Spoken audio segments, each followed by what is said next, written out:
Nearing a decade after its original release, Bethesda has ported Fallout 4 to PS5, promising the kind of improved technical performance that you would expect from a generation-jumping upgrade. But does this once highly rated open-world RPG still hold up in 2024? Hello there folks, it's Aidan from Push Square, here with Robert Ramsey's Fallout 4 PS5 review.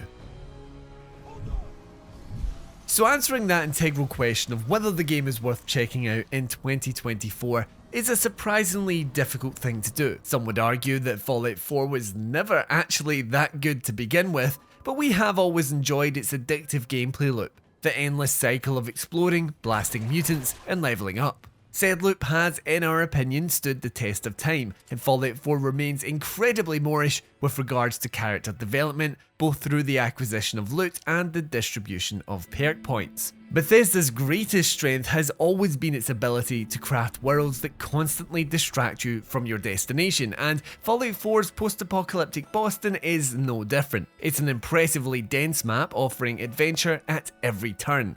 It's an open world that you can easily get lost in for hours at a time, especially when you factor in all of the character progression systems that we mentioned before. But this is where the game starts to fall apart a little, at least by modern standards. Fallout 4 is often hamstrung by technical limitations that were already questionable all the way back in 2015.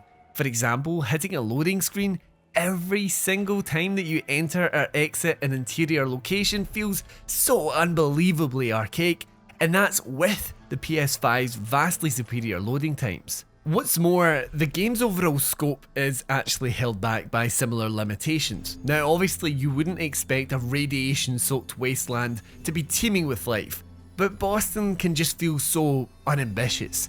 There's a general lack of action as you move from place to place, and established settlements like Diamond City and Goodneighbor, supposed hubs of activity and trade, feel like total facades when the combined population count caps out at around 30 NPCs. It's an illusion that was almost acceptable back in 2015, but 9 years later, and the title's creaky old engine is at fault for a lot of its most noticeable flaws.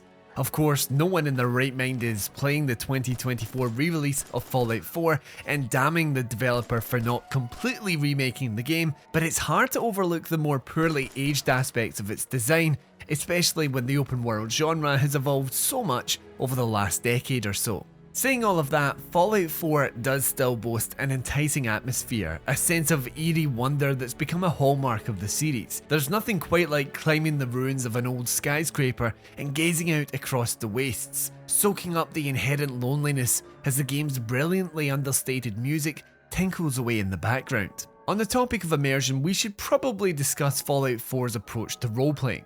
Back when it was released, many longtime Fallout fans were critical of the title's fully voiced protagonist and the watered down dialogue options that came along with him or her. Indeed, there is a distinct lack of morally grey choices here when compared to something like Fallout New Vegas or even Fallout 3. Side quests almost always funnel you down one of two obvious paths, where you're either the paragon of hope or a psychotic maniac. And the latter never feels genuine anyway, since the protagonist is handed such a defined borderline heroic role in the narrative. Awakening from a 200-year cryogenic slumber, the main character has to brave the horrors of a post-apocalyptic America in order to rescue their infant son, who was stolen away from the same cryogenic facility.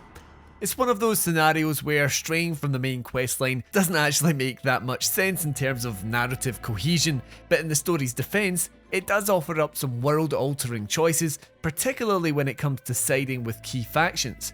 Again though, you're not given a whole lot of room to explore your character's personality and motivations, and so Fallout 4 does ultimately feel like a step back from previous efforts. It also doesn't help that the side quests are, by and large, pretty forgettable. Fallout 3's main plot had its fair share of issues as well, but it could always fall back on its crazier misadventures to balance things out.